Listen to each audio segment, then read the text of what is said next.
Hello, everybody. Welcome back to the channel. It is Ray here on Talking Madrid. And today's the day. Today is a huge day. It's Xabi era day. It is our first game against Al Hilal, the first game of the 2025-2026 season. And I'm extremely excited to talk about it with you guys. And yesterday, this is the first time since we've been in Miami where Xabi Alonso has done a full presser after having a few days with the team. So I kind of wanted to go over that with you guys. So we'll get to the meaty part about it. But he started by saying, nowadays, balance and commitment are fundamental, and everyone needs to be involved in every phase. The distances and the fact that the team is close together will make things much easier for us. We're going to try to be as effective as possible, and hopefully on the last day of the tournament, we'll be a better team than at the start. The matches will tell us a lot, and tomorrow is a starting point. We'll see where we end up. Obviously, that is true. The more time that they have with the coach, obviously, the more games that they're able to play amongst each other, like they'll start building a lot of chemistry. A lot of the passing sequences and a lot of the movements become more routine, and we'll probably have to think less and less about it. What must we be missing tomorrow? A hunger to win, to compete, and to try to play well. Self-respect, defending the badge, and the team commitment. The team already has that, and we're going to try to add some subtleties.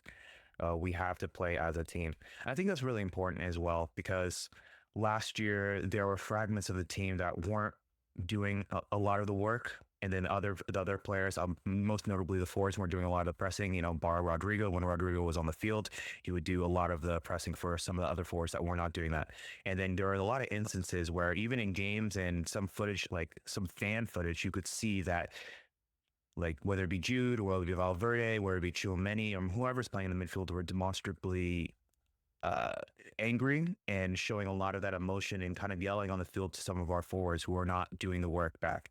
I think a lot of that was demonstrated when we played a very compact and a very well-drilled team like Arsenal, and they were able to, mind you, player by player, there's not a club in the world that can go with us. Like, band for band, bar for bar. No team really has our starting 11. But I do think that some of the other big teams in the world, they have a little bit more structure. They have a way of playing, and while Carlos' way, it has been successful. It's successful up to a point. And I think now that more and more teams are getting these managers who are very big on tactics and a lot of analysis goes in. And it's very easy for teams to analyze us. It's like, we give it to Vinny and Mbappe and we see what they can do. Vinny, Mbappe, Bellingham, and Rodrigo, and then like inshallah, right? So if they're able to isolate those players and really dampen the amount of time that they're on the ball, that makes it a lot easier for them to be able to beat us. And lightning doesn't strike twice. I mean, lightning doesn't strike three times. Maybe it happens once or twice, especially at Real Madrid. But it makes the margin of error so much less, especially if we don't have any tactics. So I do believe that this is good. Another part about this is a hunger to win, to compete, and to try to play well. I feel like we always have a hunger to win. I think that's just embedded in the Real Madrid DNA.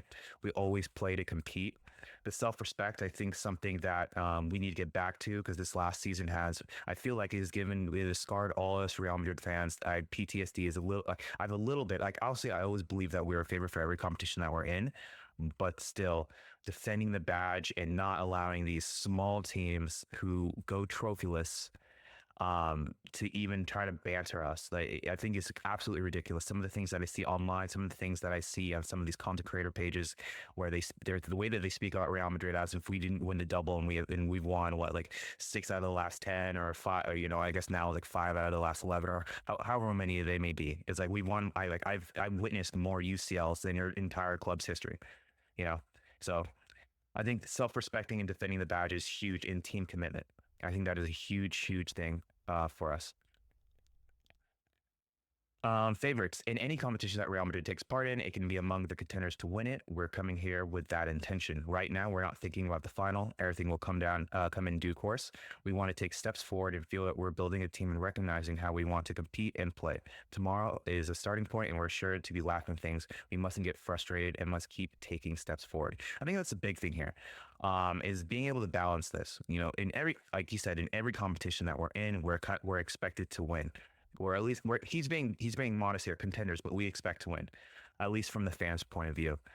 And this is going to be this is a new era. There's going to be a lot of changes, a lot of different play styles. A lot of these players, grew up proverbially grew up with Carlo Ancelotti and his way of tactics at the first team level. And Xabi Alonso, as you can see from just like the very limited amount of training clips that we do get per day, is extremely different.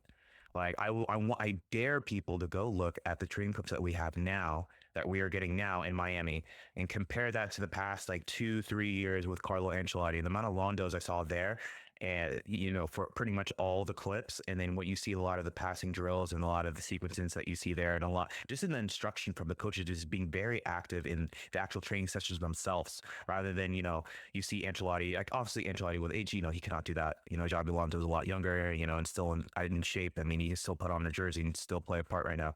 But he's kind of off to the side and allowing a lot of his assistants to kind of do the work. While Xabi Alonso, I think he even says it in this presser where he's like, he likes to be active, he likes to be with the players, to be able to feel the players and be amongst them. So it's going to be very different. So, like I said, it's going to be a huge balancing act of implementing the things that they're learning in training at the past 3 days, and trying to implement that into a lot of these players. Like I said, with Carlo Ancelotti, I've been there for like 2, 3 years. They're not used to it. Like especially in the high stressful moments, you end up doing things that become natural, that are natural to you without even thinking, right? So just being able to bridge that gap and slowly build upon each other, like every game, like every minute, from every half to every game, I think is crucial. And like I said, I don't expect to see them pressing like. I don't expect them to be pressing like today. Like I do, but I don't think that they're going to do it very well.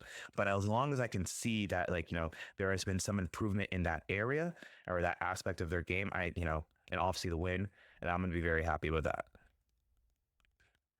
Al Hilal, we have to prepare for the game in the best possible way. The opponent will be tough, but we will focus on ourselves. We don't know how they're going to play because Inzaghi hasn't had a game yet. They're a team with a lot of quality and good players. They have a top level coach who was just in the Champions League final. It's an intense challenge for us. And yeah, I think Al Hilal is going to be a question mark. I don't know how most people think that they're going to be. Al Hilal, I remember when Cristiano went over to Al Nassr a few years ago, they actually built up a very good team. I think they signed like Mitrovic. I know that they signed Neymar before obviously Neymar left.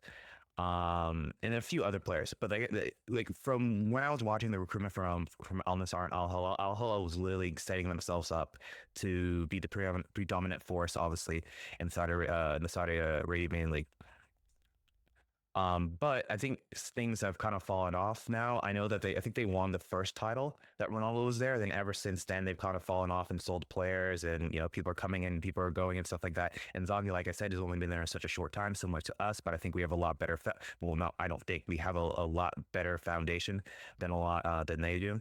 And I think they're more so much of a question mark. We've played them quite a few times. I think every single time we play them in the Club World Cup, we end up beating them. So I do believe that this should be a win. I'm not saying that's going to be an easy win, but I do believe that this should be a win for us. I wish and I hope that we can do what a lot of these other teams did, like Bayern, and just win in the first half, be able to rest our players. Um, and then obviously rest of players is extremely hot down in Miami. As you can see here, that Kylian Mbappe has a fever. From my experience down in Miami and just looking at some reports, it seems like it might be like heat exhaustion, just because his body hasn't acclimated to the heat and the humidity down in Miami. I mean, I don't know why they put us down there.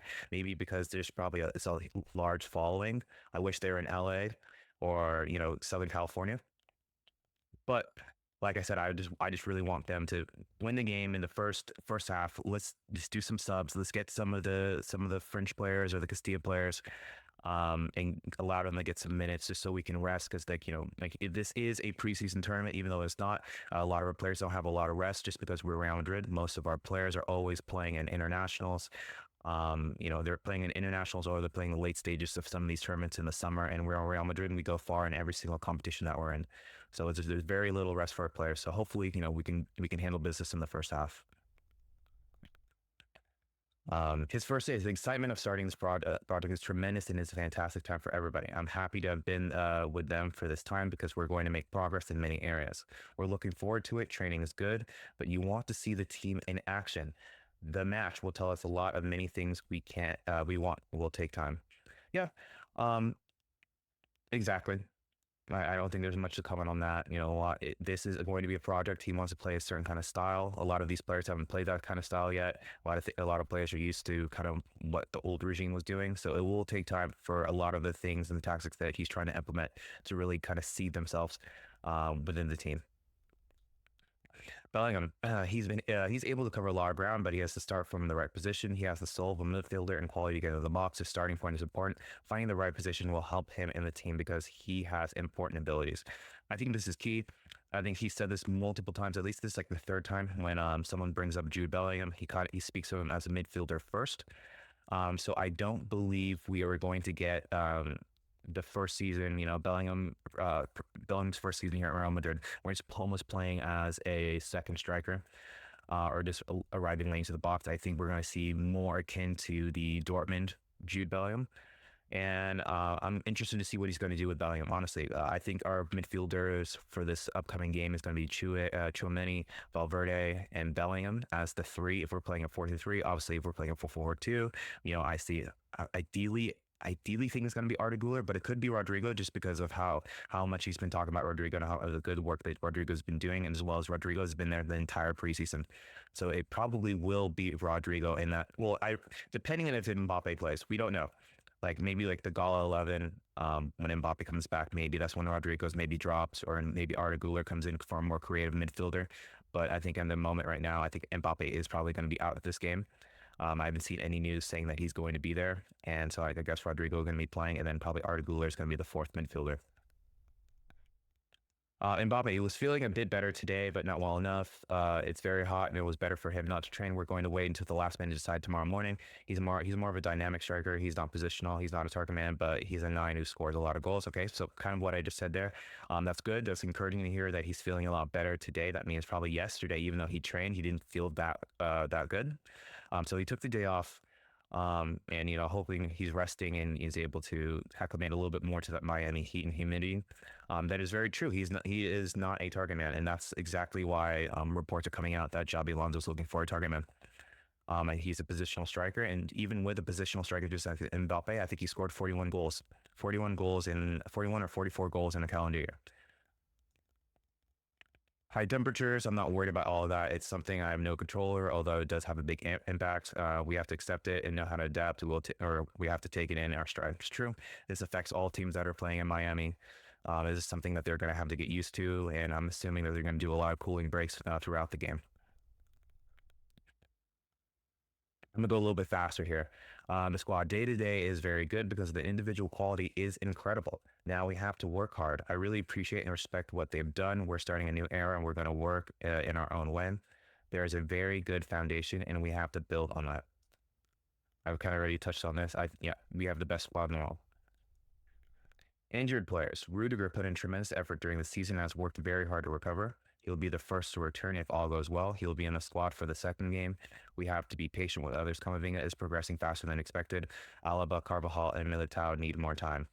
Okay, I think this is huge, and this is what I'm talking about when I'm saying if we have to start playing some of these squad players, whether it be like Aguado or UC or any of the Castilla players.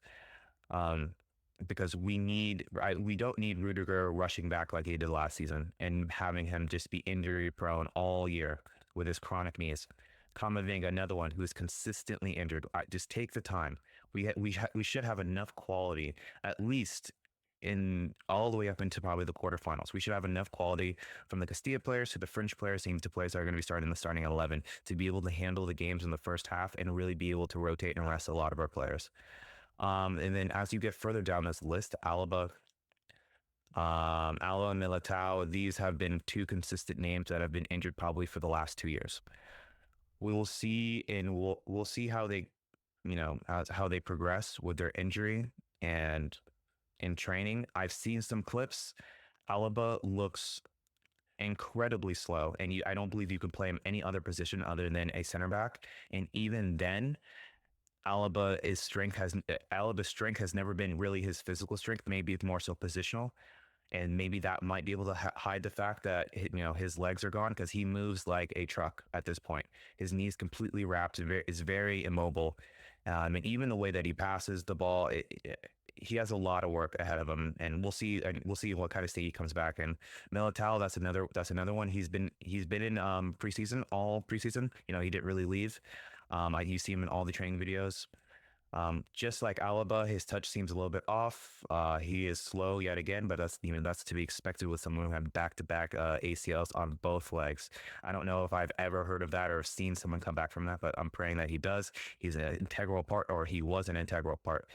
Um, and we'll see. Carvajal, I mean, Carvajal, we'll see. We'll see. I think, like I said, I think he's probably going to be the closest one coming back out of these three, and then probably the one that I think that we're going to lean on the most when he does come back. So that means Trent's going to be the starter for the foreseeable future. Because at this point, who's the other right back that we have? Because Aguado's on the left. I think it's UC. I think UC and Fortea are both, or no, UC is on the left as well, I believe, and Fortea is on the right. So we're probably going to see a lot of Trent and Fortea.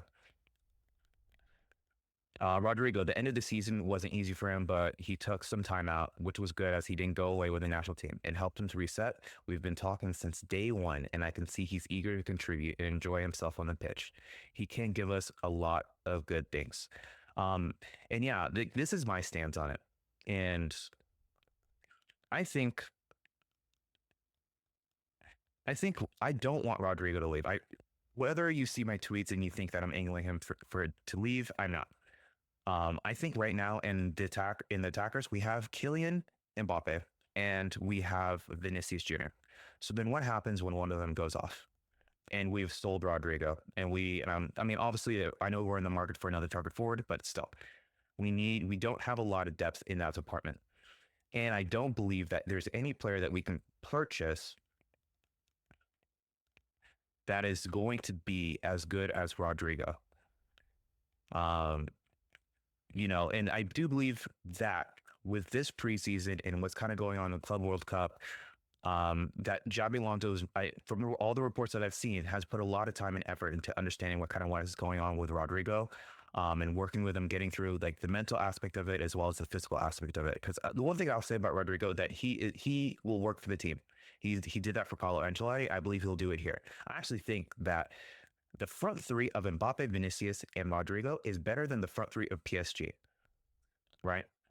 The front three of PSG, I think, are very extremely talented. Kvaratskhelia, Dembele, and Doué. But our front three of Vinicius, Rodrigo, and Mbappe are a lot better, right? And they should all be able to be fluid and be able to interchange with one another. Ugh, excuse me.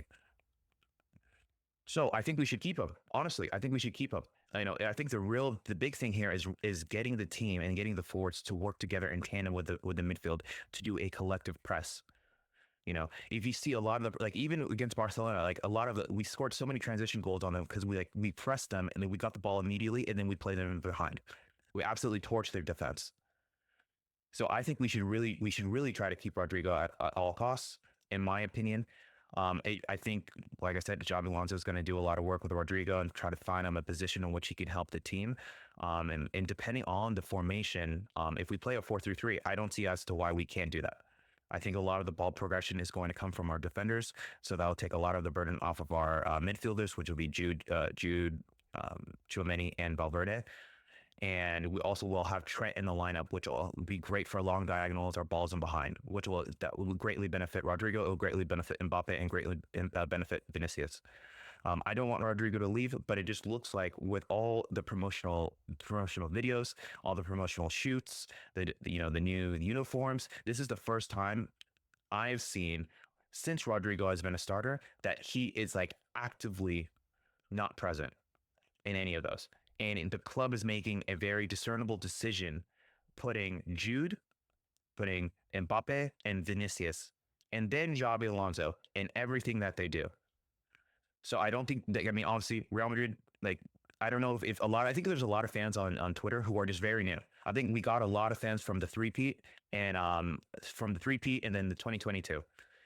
That great comeback season where we pretty much came back against all the best teams from the EPL.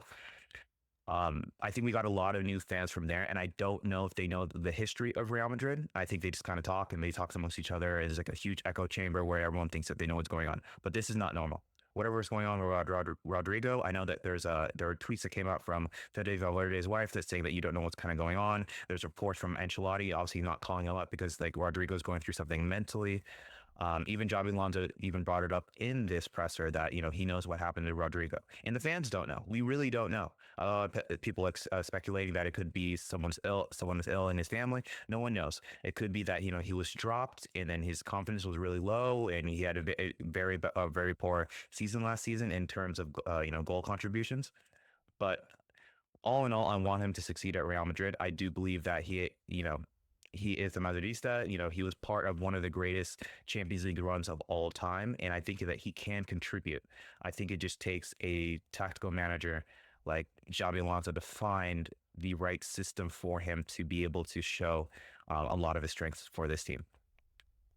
Tobias, we talk every day. He's a very intelligent player. He loves football, and we have little chats. Although we haven't had a big conversation, we've talked about what the team can be, and I'm very happy with him.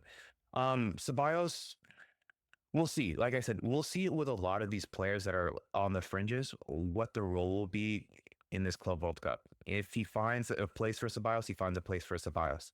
If he doesn't, then Real Betis has wanted him for so many years, and he's indicated that he would like to go back at some point as well. So I would be okay with the sell of Ceballos. I know he's a little bit older, maybe 28, 29 right now. Maybe some time to get some fresh blood. I know that there were talks of like, if we sell one of our midfielders, we'll go in for another creative midfielder. I'm still in the ballpark that we should get a player like Stiller, who is excellent with progressive passes, very short passes. So I'm still on Stiller. And I think I think this is probably the season where if Ceballos can't become very integral to the squad, I think that we should probably try to cash in on him while his stock is probably the highest and get another creative midfielder.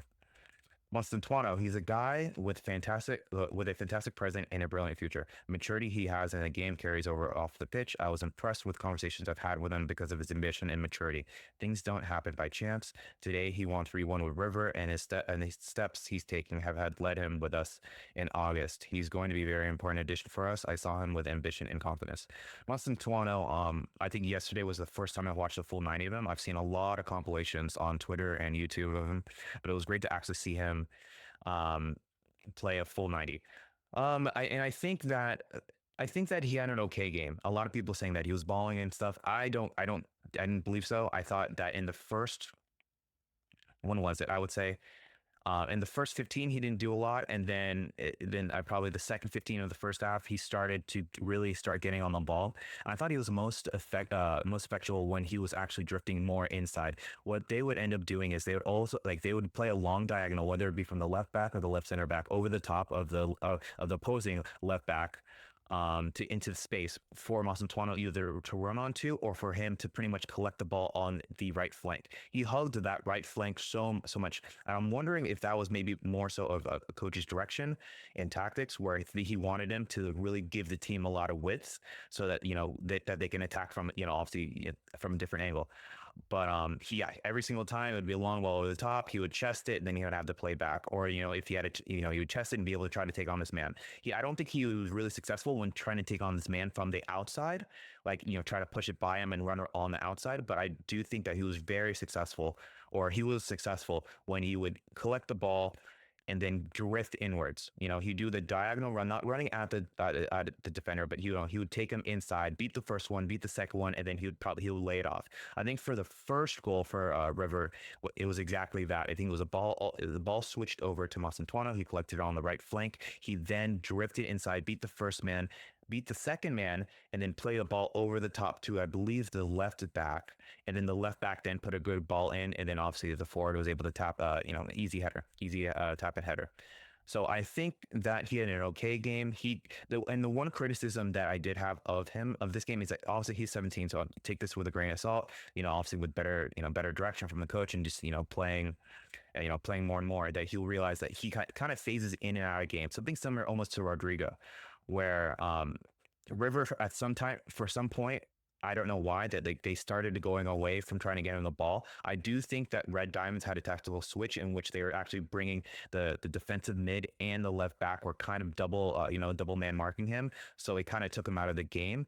So especially when he was hugging that right flank, so then you started to see him drift more and more towards the middle to get on the ball, and every single time that kind of happened, that's when River started becoming a lot more dangerous. He was like the main protagonist for a lot of their creative actions, kind of for going forward. So I think that he'll be a great addition. I think Xabi Alonso sees a lot of potential in him, and obviously Real Madrid and a lot of these other teams do. I would probably liken him more so to like a Di Maria Ozil kind of deal. Like he's not. I will say the one thing about him is that he's not lightning quick. So he will dribble people, but he's gonna beat them off of skill rather than just of pace. And he's not really a winger per trade, by trade. But I thought he had a decent game. I wouldn't probably give him anything more than a 7.5. He didn't light it up, but I do think that he was probably the main protagonist for River Plate, and he was probably the best player on a very average River Plate team. Modric, we've always had a very good relationship. We trust each other to know what needs to be done at any given moment. I have a lot of confidence he has in the younger players. He's a very good influence, and we want to enjoy that in 4 weeks we're going to be here. He's a generational player, a legend in Real Madrid's history. We want to squeeze every last drop out of him. Man, like I am so torn on this. Like I was watching him in training and I'm almost like, dude, can we just give him another contract? I understand why the club, this is a new era and, we can't keep people out of sentimentality. And we have to train the next generation. They have to be given more responsibility for them to grow and develop. But man, you can just see him in training, he just has so much class. He has so much experience. He's been there for so long. But yeah, I guess I mean I wish if I can keep Luca on 1 year contracts until the wheels fall off, I would. What a legend. Adaptation of younger players. Yeah, in the process of adapting to Madrid, everything takes time. Even Luca, I remember how he improved over his first year. It's a natural process, and I'm sure little by little they'll help more. Yeah, and then this is very true for most young players. Not even just young players, just players in general. Like Trent's gonna have to go through an adapting period. Um, same with Endrick, Articular, maybe not so much because I think he's like really pushing into that first 11. But yeah, it's a natural process, and things are gonna take time. It's gonna take time for you to get used to the speed of the game. Like I said, the different sequences of the team, with new tactics, and even for Alonso, it's gonna take some time to adapt to Real Madrid. So, this happens for everybody.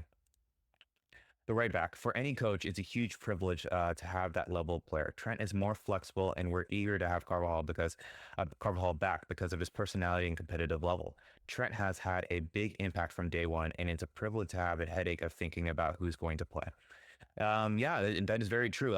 Trent is more flexible. Trent is more flexible. I'm not exactly sure what that means, and maybe that means that Trent has the capabilities of potentially inverting more into the midfield to helping out with a lot more progressive passes and just due to his dynamic passing range.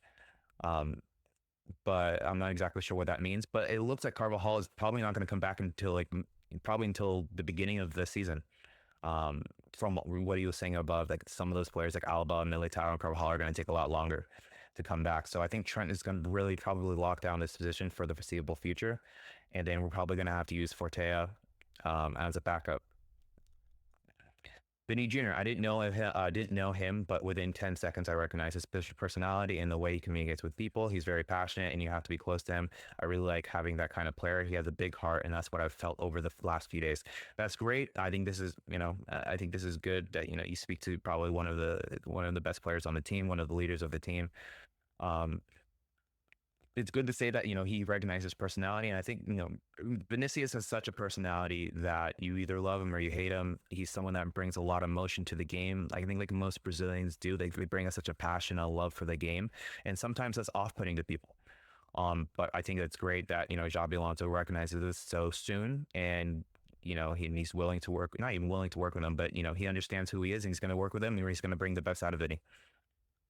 The grass of the Hard Rock Stadium. I'll see it when we get back. They've already played games there, and hope it's fine. Let's see if they can water it because of the heat. Yeah, that's another thing. That's a problem. That's a problem when you're playing a lot of these games on stadiums that aren't made for football. Whatever the pitch is, whatever grass they're using for the lot of pitch, I'm seeing players slip over and over and over and over, almost to the point where I'm scared about get like a lot of these players getting injuries. Like, hopefully it's good. Hopefully they water it because of the heat, and I'm assuming they will. I'm assuming they're gonna do. They're not gonna leave any stones unturned here because it's Real Madrid. We probably have the largest draw on the entire tournament. Actually, I know we do because like we saw that every single game. So I think they'll make sure that everything is perfect so our players don't get injured. Okay, lastly, whatever you liked about the start of the competition, the Brazilian teams have performed very well. That is very true. I think I would even put South American teams have performed very well. They're going to be tough opponents. It's something new for everybody, and we can make this competition great. Being able to play against teams from different countries and continents makes this competition really attractive. Sometimes we think that there's nothing else outside of Europe, and we're wrong. It's an opportunity to see where we are. Yeah, and I believe him as well. Like I think that was one of the things I was kind of tweeting as I was watching the game. I haven't streamed every game, but I've been watching like majority of them, at least in the background. And I would say that I am very impressed by the South American teams. And obviously, I mean, I don't know why I should be, just because even when you look at the World Cup, a lot of times South American teams do play very well. I watch Copa America as well. Um, in the Euros, and I do believe that maybe Euros has a higher level, maybe as you get to the quarter, semis, and finals. But there's so much talent in the South American teams, and I think they're playing it. I think the best games of this tournament have included the South American teams, not even so much the European teams, but the South American teams. So I'm very excited about that. I'm excited to play for Al Hilal. I'm excited to play even some of these Mexican teams. Maybe not so much MLS. MLS is kind of disappointing so far. But yeah, that concludes the press conference. I think that it was an excellent news conference from Xabi Alonso. I think he's very well spoken. I think he's very eloquent in the way that he conveys his ideas. And it just brings up the excitement level for me to watch this game. I feel like even ever since the announcement, unfortunately, of not Xabi Alonso, but Carlo Ancelotti leaving, and knowing that Xabi Alonso is coming, there has been a yearning from a lot of fans, and myself included, just to kind of see what a new look Real Madrid would be like. I was there, for the power of friendship FC, us getting through that, the 2022 run and the 2024 run. While I'm happy we won, it was probably some of the most stressful moments of my life. I don't think I've felt stress like that since La Decima. And that the Decima, if you didn't watch that live, you will never understand the level of stress and the amount of hardships that Real Madrid fans had to go through before finally breaking that duct, finally bursting through and getting that Champions League after so many years. Um, all the times we lost to Bayern in the semifinals, all the times we lost to Dortmund, heartbreakingly, that Mourinho team that lost in penalties, and then being able to win, like I think, like was it 92-54 or 92-53, scoring that header. It was well, all I'm saying is that it was extremely stressful. And I'm hoping that Xabi Alonso can raise our floor to the point where we can get back to being able to defeat a lot of these La Liga teams. Like there were days where there are the times back then where we would beat them like 5-1, 6-0. Like there were 7-2 score lines, 4-0, and like not like we were winning games by like a 1 goal differential, where it's like we don't score until like the 70th minute and we have to hang on to like Almeria or Valencia or Las Palmas or some of these Valladolid or some of these teams like that. I'm just really excited. I'm very excited. And I think a lot of the fans are very excited as well. So thank you guys so much for watching this video. If you like what I do here, please like, comment, subscribe, hit the noti bell, comment, and tell me what you guys think about Xabi Alonso. Tell me what you think, who's going to be starting, what will be the scoreline for this match. And tell me what you think about Xabi Alonso's appointment and how many trophies we're going to win. But all I can say is thank you guys so much, and a la Madrid.